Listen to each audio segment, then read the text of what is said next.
Paul, a bit of a scruffy, scrappy affair, but it's good to get back on the pitch and the season's underway for us, starting now. Yeah, it was going to be scrappy, Darren. We had 23 players or 24 players, and they had 29, so it's an absolute juggling act to get them on the field. And you know, we were a little bit casual at times, you know, off kick-offs, and again when they scored that opportunity try where I think T didn't really challenge for the ball, they knocked it back when he was nearly out. So we're happy. Went through route one and pushed and played. We looked pretty good. Scored 28 points away from home against a good structured team. Difficult to play, pretty small ground.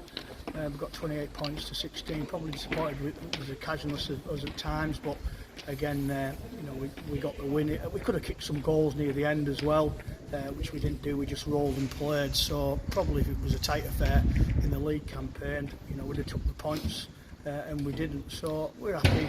They'll be pretty happy. They played pretty well. Them had a lot of trialists in, and they're doing right things at this club at the moment. So you know, they'll be pretty strong when the league campaign comes away. But for us, it's about getting minutes. We lost a couple of players. Duff hurt his foot.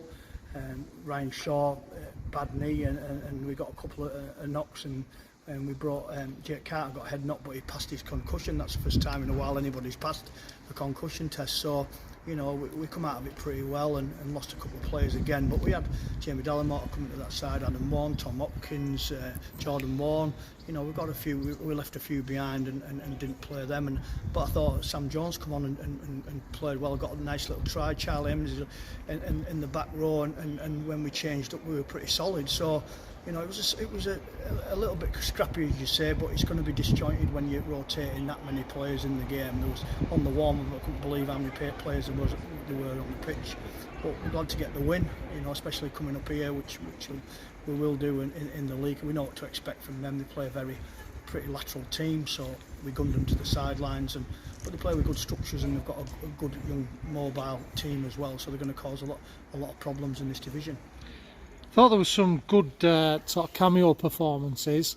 Thought Callum Bustin ran well in the forwards, but it was good to see Nathan Mossop back on the pitch. Yeah, it was sharp, Nathan. He's been absolutely outstanding in his preparation for these games, and you know, he's gone through a bit of adversity himself over the last few weeks, and he's come through that with flying colours, and he's a strong character. And you know, I thought there was some good performances, just disjointed in certain areas, but that's, you know, we're changing up when we're in good ball, and you don't normally do that off somebody's goal line. You know, if you want to go set for set, you're not going to go set for set when you're changing up all the time. There's no grind in the game. Everyone's just changing. They were changing willy-nilly. We were, just to give lads a run and reward them for the hard work in the pre-season and give them a taste. It's what it's like to play in our structures. So, you know, like I say, some good performances, some casual performances. We know about that. I told them at half-time. But again, we go Hunslet next week. Probably Adam Warren will come into the side next week, and maybe Jamie. I don't know yet, depending on how they're. I won't play anybody with niggles leading up to the season, because you know, you can lose players, you know, 3 or 4 players per game with the pandemic and with little injuries, because the gyms have all been closed. They haven't been doing the gym work. Plenty of aerobic stuff, but it's a high collision sport, so you're going to lose people just because of that.